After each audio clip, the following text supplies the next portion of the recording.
Un saludo para todas y todos los estudiantes directivos, personal docente y en general a todo el plantel educativo, así como a las comunidades indígenas y diversas etnias que enriquecen nuestra identidad cultural.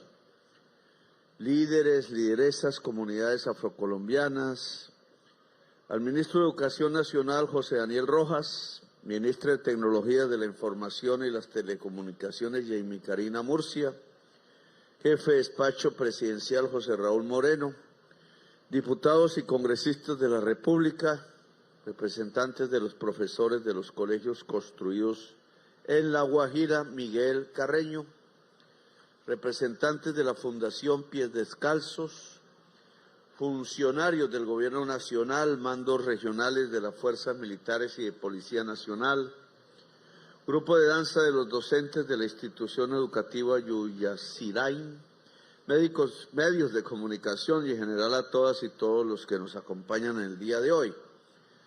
Aquí en este colegio, con una inversión de 6.255 millones de pesos del Gobierno Nacional, estamos inaugurando estas 46 aulas, baterías sanitarias y dotaciones para 3.178 estudiantes. Vi la Fundación Pies Descalzos, ministro. Ellos han colaborado, ¿cómo? ¿Cómo es la colaboración de la Fundación Pies Descalzos? 40%. Bueno, entonces esta es una inversión compartida entre el gobierno y la fundación privada de Shakira. Entonces, esta es la presentación de una unión de esfuerzos que en el conjunto de La Guajira ya va por 7 colegios, muchos del Gobierno Nacional exclusivamente, con una ampliación en dichos colegios del norte extremo de educación superior. En cierta forma hemos descentralizado la educación superior en el departamento de La Guajira y, como aquí se anotó, en un aspecto que me parece básico, no es el único, hay muchos problemas que afrontar, el saber universal, que es el mismo saber universitario, de ahí viene la palabra, debe preparar a las juventudes a afrontar los problemas de su territorio en primer lugar. Desde antes incluso del saber superior y obviamente escalar hasta, ojalá, la frontera del saber de la humanidad. Desde un mismo punto se puede llegar a la frontera del saber de la humanidad, sobre todo si uno tiene instrumentos para eso, elevarse en el conocimiento. Uno de esos instrumentos es, o era, la biblioteca, ir a los libros donde había, ir a las facultades donde había. Luego se producía una enorme desigualdad, ya no solo por la tierra fértil donde había, sino sobre la educación, el saber, el cerebro.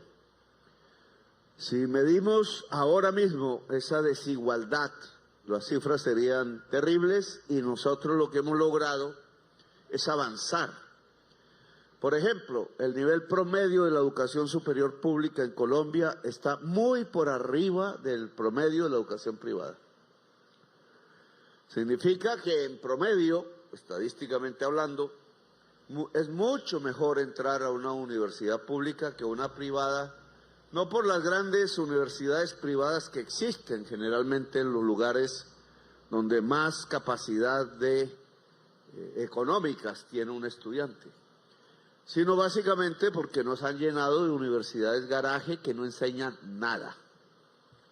Y eso ha hecho perder incluso tiempo y recursos la parte de la juventud que logra acceder a ese tipo de institución, mientras que la mayoría se ha quedado por fuera de cualquier institución.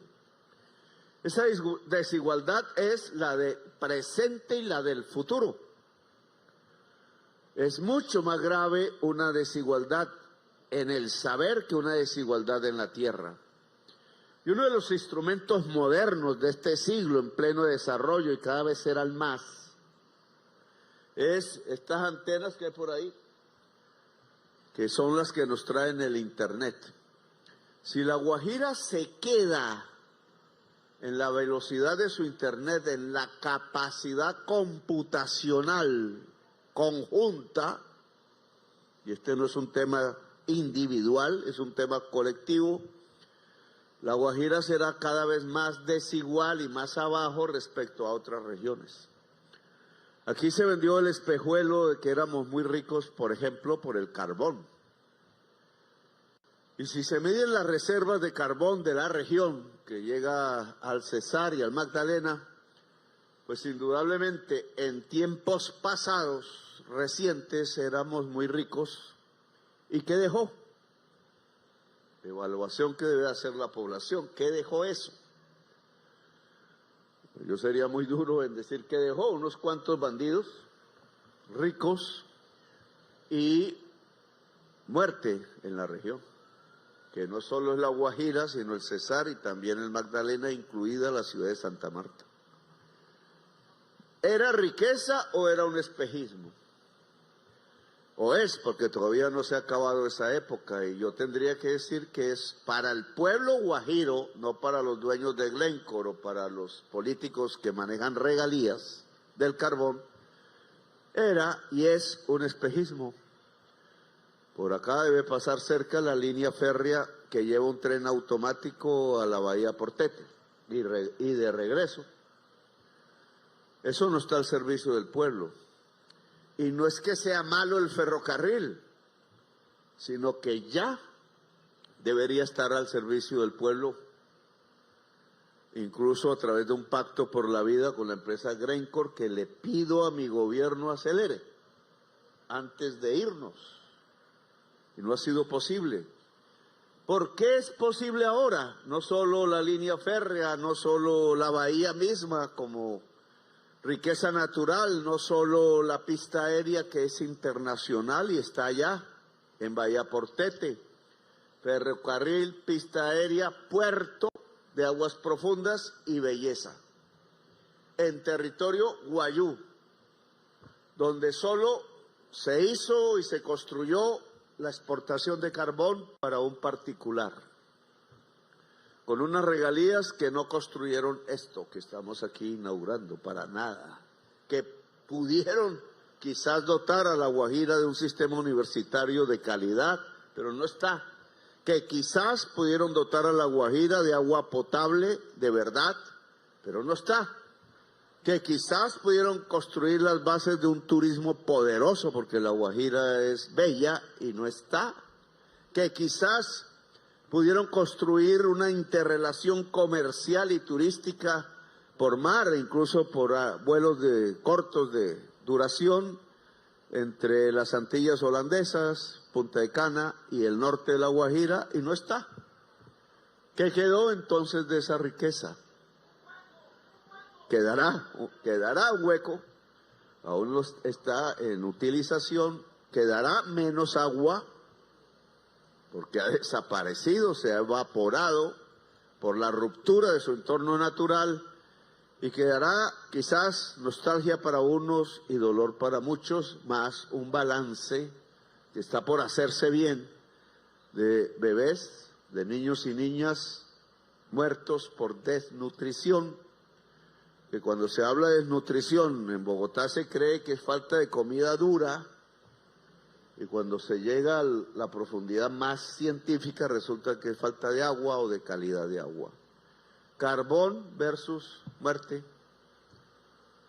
Ahora toca sentar las bases de una nueva Guajira, dependerá de su pueblo, de si se libera de la venta del voto o no.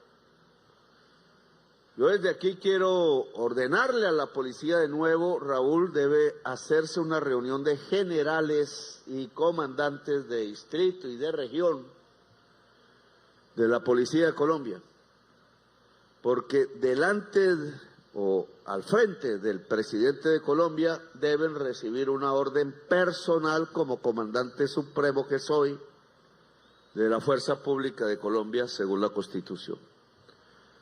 Yo ordeno a la Policía Nacional perseguir hasta el último tramo de este país a los compradores de dólares, de votos y su silencio, que son los mismos. Son los mismos. El que lava dólares es el mismo que recibe un dinero para comprar los votos. Y entonces tenemos un sistema político en unas regiones más que en otras y que arroja a la nación una manera de ser del poder que es básicamente lo que yo llamo el poder mafioso. En el poder mafioso, el propietario del territorio, cualquiera que sea, no es la ciudadanía que está allí, no es la población. Él o la propietaria del territorio es quien tiene las armas, sean legales o sean ilegales. Y quien domina una población a través de las armas es un dictador. Eso no se llama democracia. Eso no es poder popular, eso no es, como gritan allá, gobierno popular. Y comienza aquí, en el punto local donde se habla y donde se actúa y donde se vive.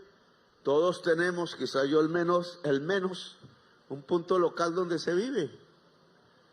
Y uno cree que hay que irse a otro lugar para tener una mejor vida. Hay que transformar este lugar. Y eso se hace con poder. Y una de las partes de ese poder indudable es el intelecto general de la sociedad. Es decir, los conocimientos que están en un cerebro que, sumados a todos, se constituyen una fuerza fundamental para la transformación de la persona y del país. Si leemos, si entendemos, si discutimos, porque nadie tiene la verdad revelada, si actuamos a partir del saber y no de la amenaza, sepan ustedes que tendremos una Guajira cada vez mejor. Y que las posibilidades de vivir en la Guajira cada vez serán mejores. No tanto en cuánto billete en efectivo llevas, porque ya ni siquiera existirá el dinero, sino en cuánta vida intensa se puede desarrollar en cada día. La riqueza no se mide por billete, por dólares. Hoy lo estamos viendo en el mundo. Hoy es mejor tener pesos colombianos que dólares. Y es mejor tener el oro que el dólar. Y entonces también ese es un espejismo como el carbón, creer que entre más grande sea el número de la moneda, más ricos somos. Eso se llama ilusión. La riqueza es real. Y toda riqueza, y se expresará en la moneda que haya, en cualquier denominación, toda riqueza está constituida únicamente por la naturaleza y por la fuerza viva del trabajo presente. Y la fuerza viva del trabajo cada vez es más cerebro compartido que músculo. Y entonces estamos ante una nueva realidad que este gobierno, que no puede en 4 años hacerlo todo, indudablemente, y que ha sido obstaculizado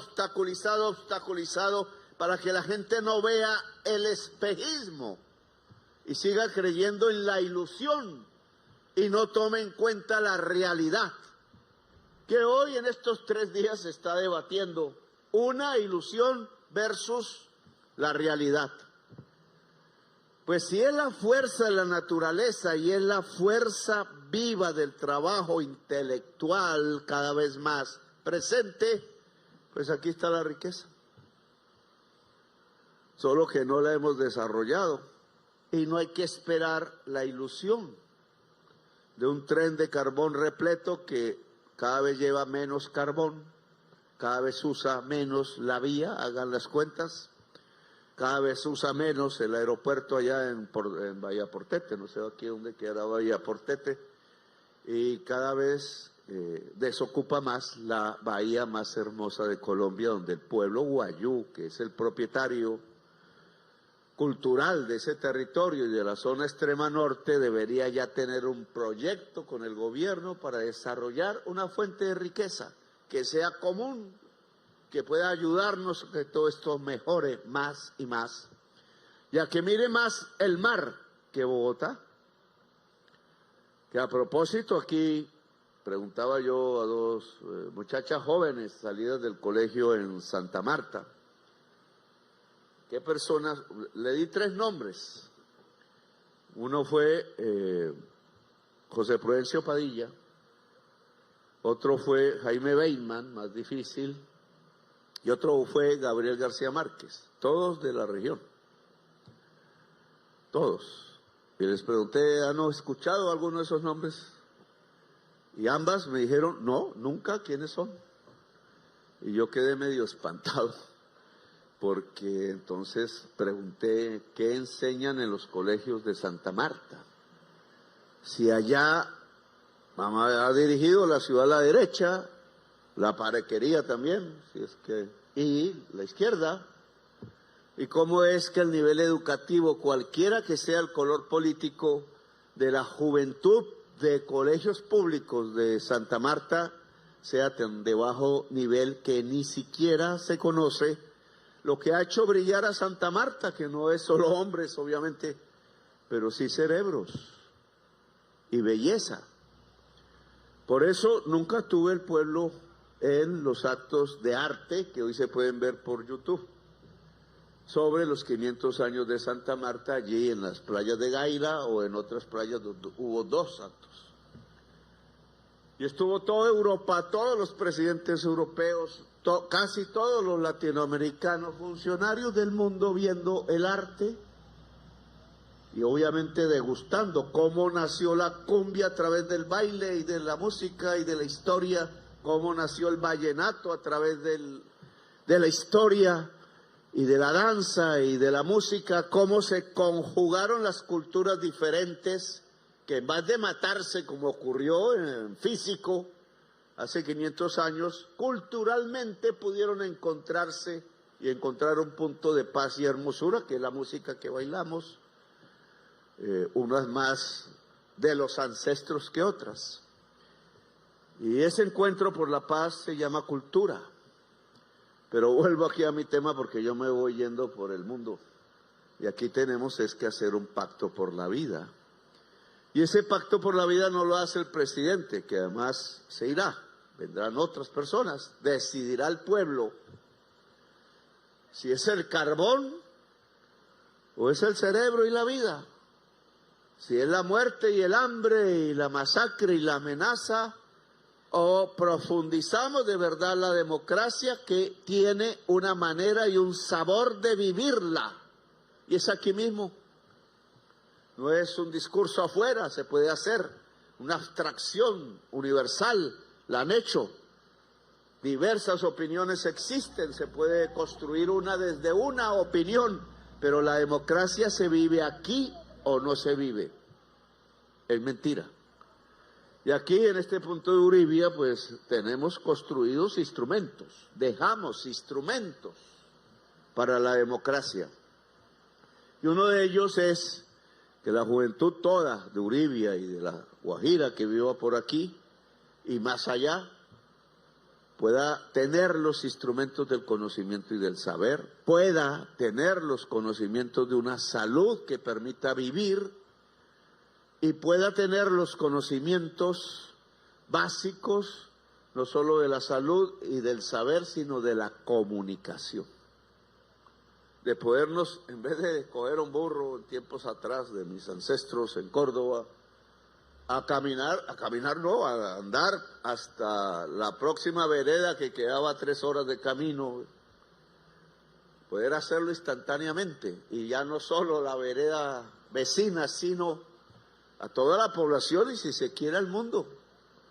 Entonces es un pueblo guayú, estoy hablando de los guayús, es un pueblo guajiro más diverso, que puede ser un centro y un faro de atracción de tipo comercial, de tipo cultural, de tipo turístico, etcétera, del mundo, no de Bogotá solo, que no llega casi aquí, sino cuando viene el presidente, y no sé cuántas veces el presidente venga.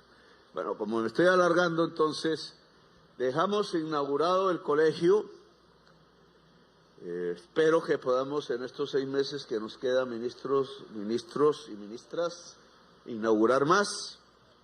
Y espero que en La Guajira me hice libre, dice el vallenato, ¿cierto? Pues ojalá que en La Guajira seamos todas y todos libres. Gracias, muy amables.